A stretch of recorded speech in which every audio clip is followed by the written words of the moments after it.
7 Smart Things that Lazy People Do. Bill Gates said, "I would choose a lazy person to do a hard job because they will find an easy way to do it. They find the easiest way."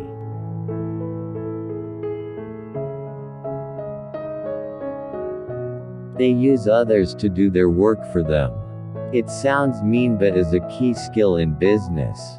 They delegate.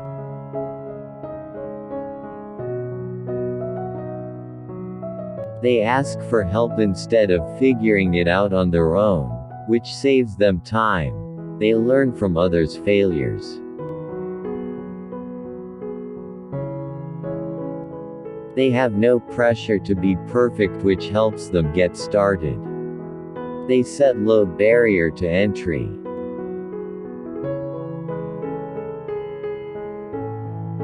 They can make boring tasks fun, working with music, taking more breaks.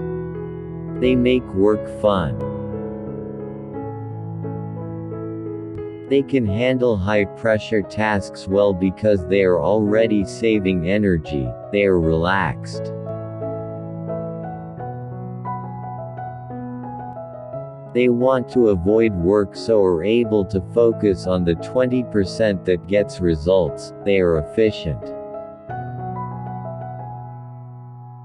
Thanks for more update.